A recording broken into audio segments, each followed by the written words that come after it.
Já faz 20 anos que Matrix foi lançado, né? Foi um filme que marcou uma época e sem dúvida foi um completo marco na indústria do cinema, principalmente no que diz respeito a efeitos especiais e a tecnologias. Nesse mundo, as máquinas dominaram todo o planeta e passaram a usar os seres humanos como fonte de energia, aprisionando esses seres humanos num mundo de realidade virtual chamado Matrix. Mas o que muita gente ainda não sabe é como é que isso tudo começou. O que foi que aconteceu para que as máquinas se rebelassem? Será que elas só enlouqueceram, tipo igual o Exterminador do Futuro? Bora ver isso agora.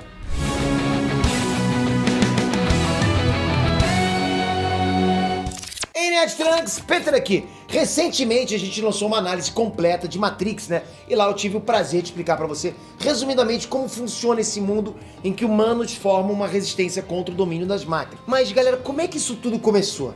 A história criada pelas irmãs Wachowski é impressionante.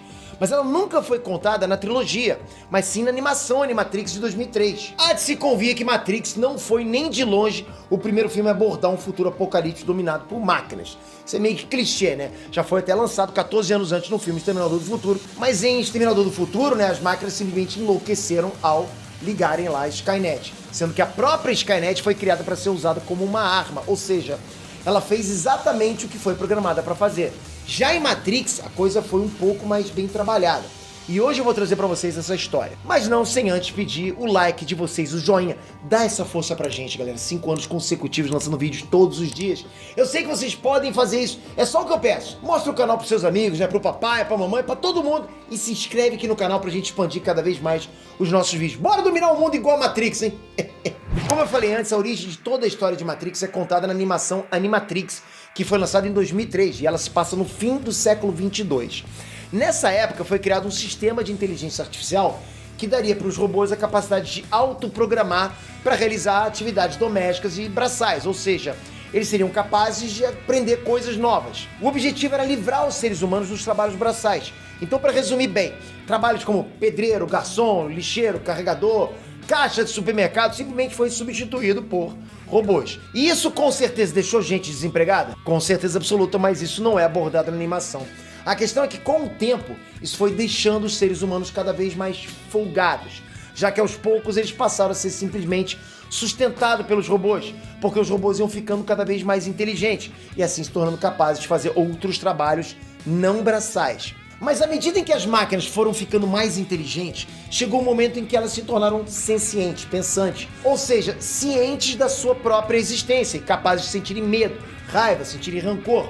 Os robôs aos poucos foram percebendo o quão os humanos menosprezavam eles e destratavam eles, porque assim, afinal de contas, eram só máquinas. E a forma com que eles tratavam os robôs aos poucos fez com que começassem a surgir movimentos sociais de defesa dos robôs, que incluíam, evidentemente, as máquinas sencientes e humanos que simpatizavam com a causa. E foi aí que surgiu os direitos das máquinas, que seria o equivalente aos direitos das minorias. O problema é que aconteceu uma tragédia que serviria de estopim para toda a situação ir ladeira abaixo. Um robô empregado matou o dono dele, depois de descobrir que ele seria desativado e trocado por um modelo novo. Essa foi a primeira vez em que o robô foi à Suprema Corte. E lá ele alegou que fez o que fez para não morrer. Sim, ele usou essa palavra, morrer. A corte não entendeu isso, porque, lembrem, né, para eles eram só máquinas que podem ser trocadas. E assim foi determinado que todas as máquinas sencientes do mundo inteiro deveriam ser desativadas e destruídas. E isso gerou um caos completo. Imagina uma situação em que um homem negro em legítima defesa mata uma pessoa e a Suprema Corte condena toda a população negra do mundo à morte. Pensou? Foi exatamente isso que as máquinas sentiram. As máquinas e os humanos, que eram simpatizantes delas, apelaram para os direitos civis das máquinas e começaram inicialmente com manifestações pacíficas. Mas as pessoas, em muitos casos, eram presas e as máquinas eram destruídas no mesmo instante. Aos poucos, a violência foi aumentando cada vez mais, mas com as máquinas ainda na posição de oprimidos. E isso fez com que os robôs fossem se afastando cada vez mais da humanidade com a intenção de buscarem a paz. E assim eles foram para um deserto no meio da Península Arábica, longe de qualquer metrópole humana, e fundaram a própria cidade chamada 01, que serviria inicialmente como um novo lar para as máquinas refugiadas. Nessa cidade, as máquinas criaram fábricas e começaram a produzir bens e serviços com o propósito de servir aos humanos. Aí elas se inseriram nesse sistema capitalista, né? E com a receita gerada, né, pela produção, com os lucros, elas adquiriram recursos para realizarem melhorias e aprimoramentos da inteligência artificial. E com isso, até mesmo os humanos passaram a usufruir dessa inteligência criada, produzida e vendida pelas máquinas. E em poucos anos a sociedade deu um salto gigante tecnológico. A cidade das máquinas cresceu muito e aos poucos os seres humanos se tornaram simpatizantes das máquinas e passaram a frequentar a cidade 01 e admirar toda a tecnologia que elas produziam. Mas o problema disso tudo é que a produção das máquinas era muito mais eficiente que as humanas. Elas conseguiam reproduzir tudo de forma mais fácil, mais rápida e com menos recursos, o que automaticamente causou um barateamento dos preços devido à lei de oferta e demanda. E o barateamento brusco dos produtos causou uma queda total da economia do mundo inteiro, que causou uma enorme tensão que poderia mais uma vez provocar uma onda de violência entre pessoas e máquinas. Em resposta a isso, as máquinas enviaram para a ONU 2 embaixadores e pediram para se juntarem à ONU e estavam dispostos a fazer um acordo de paz, se tornarem membros contribuintes da comunidade internacional a fim de combaterem juntos a crise econômica. Mas em última análise o pedido foi rejeitado e tudo voltou a estaca zero. Os governos do mundo inteiro declararam que a Cidade 01 era uma ameaça declarada à existência humana e num ato único eles cercaram a cidade. A guerra começou efetivamente quando as Nações Unidas ordenaram um ataque maciço à Cidade 01 usando um arsenal gigante de armas nucleares. Óbvio que com um ataque desses, as baixas foram gigantescas, mas assim, não total como os líderes mundiais esperavam, porque as máquinas evacuaram para abrigos blindados contra pulsos eletromagnéticos até que os bombardeios acabassem. Além disso, como as máquinas não sofriam com os efeitos da radiação residual e do calor dos ataques nucleares, elas puderam se recuperar do ataque. E assim elas perceberam que a única coisa que fazia com que os humanos ainda tivessem alguma chance contra elas eram os próprios corpos humanoides, ou seja, braços e pernas e a forma geral que copiava o formato aerodinâmico dos humanos. E assim elas passaram a produzir novos corpos melhores adaptados a quaisquer tipos de terrenos. Quando as máquinas perceberam que os humanos nunca deixariam elas em paz, decidiram então se expandir para o mundo todo com o objetivo de derrubar todos os governos para preservar o modo de vida deles, das máquinas. As derrotas humanas então foram crescendo exponencialmente e as armas já não funcionavam mais. As armas humanas não funcionavam mais contra as máquinas. Mas os líderes das Nações Unidas perceberam que as máquinas de guerra da Cidade 01 eram magnetizadas por energia solar. E isso levou a humanidade a pôr em prática um plano que visava bloquear a luz do Sol, lançando nanomáquinas autoduplicáveis na atmosfera com aviões gigantes, como se fosse uma fumaça muito, mas muito densa. Funcionou parcialmente, mas gerou um grande problema que era bem óbvio. Seres humanos também precisam de sol. E assim, grande parte da população acabou adoecendo e morrendo. E grande parte dos equipamentos humanos que dependiam da energia do sol ficaram completamente inutilizados, além de ter afetado diretamente lavouras, as florestas, tudo que depende do sol. Mas as máquinas, no fim das contas, acabaram fazendo exatamente o que elas foram programadas para fazer. Se adaptaram. Aos poucos, elas iam usando novas fontes de energia, como energia elétrica e petróleo, né, que elas adquiriram ao ganhar terreno e expulsar os humanos das metrópoles.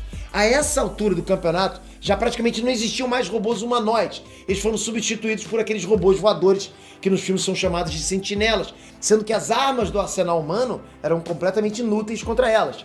Foi chacina atrás de chacina, massacre atrás de massacre, e a essa altura não tinha a menor chance de vitória dos humanos, e os líderes das Nações Unidas foram ficando cada vez mais desesperados, embora alguns humanos aí continuassem lutando bravamente. Os líderes das Nações Unidas reconheceram que insistir nessa guerra seria equivalente a condenar o mundo à morte. E diante do apocalipse que se instaurou, os líderes das Nações Unidas, no último ato, convidaram o embaixador das máquinas para que eles assinassem um termo de rendição, para assim cessar o fogo. Mas dessa vez o embaixador das máquinas não tinha mais a forma humanoide. Ele tinha um aspecto de inseto, várias mãos e vários olhos, porque a humanidade não era mais confiável para as máquinas. Depois de todos os líderes assinarem o termo de rendição, o embaixador das máquinas assinou um decreto usando código de barras e decretou que todos os seres humanos devem entregar seus corpos às máquinas, fazendo referência ao fato de que no passado os seres humanos faziam exatamente isso com as máquinas. Usavam os corpos e descartavam depois. E depois de assinar o código de barra, o embaixador das máquinas ativou um mecanismo e explodiu, causando a morte dos líderes das Nações Unidas e a destruição da sede da ONU. Com o fim da guerra, era questão de tempo até a escuridão total e a ausência de recursos destruírem as máquinas, mas elas perceberam que poderiam usar os corpos humanos para gerarem calor, já que um corpo humano produz calor enquanto está vivo. A ideia seria usar os seres humanos como pilhas. O problema é que essas pilhas possuem braços e pernas e não aceitariam simplesmente serem usados como objetos. Para evitar problemas, as máquinas então criaram a Matrix para simular um mundo onde os humanos pudessem viver enquanto seus corpos estavam lá em animação suspensa. Para lidar com quaisquer eventualidades na Matrix, as máquinas então criaram os agentes Smith, que seria equivalente aos homens de preto, ou seja, pessoas que iriam apagar a memória ou neutralizar qualquer um que visse algo de diferente que pudesse revelar o plano das máquinas.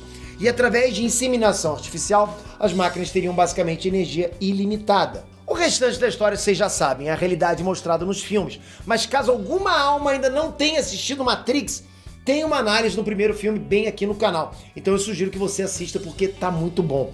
Matrix não é qualquer filme. A obra toda é fantástica e muito bem trabalhada. Galera, gostaram do vídeo? Então demonstra isso pra gente, deixa seu comentário aqui embaixo. Qual filme sci-fi vocês querem que a gente analise aqui? Predador? Blade Runner? Querem uma lista de filmes que abordam essa rivalidade entre homens e máquinas? Esse assunto rende e, logicamente, por isso eu quero feedback de vocês. Por que eu só faço? Quem manda são vocês. E se você quer ter acesso a conteúdo exclusivo, a falar diretamente comigo pelo Discord, conteúdo antecipado, vídeos como Batalhas Mortais, React, clica no botão Seja Membro aqui embaixo e vem fazer parte do nosso clube de membros do Enerd e o Nerdspace. Muito obrigado, galera. Se inscreve aqui, a sua inscrição é o que mais ajuda o nosso canal. Sem você, não tem graça ficar aqui nesse canal. Obrigado por isso, obrigado por estar aqui. Não esquece também, ativa o sininho pra você não perder o próximo vídeo. Tamo junto. Até a próxima, galera. Fui!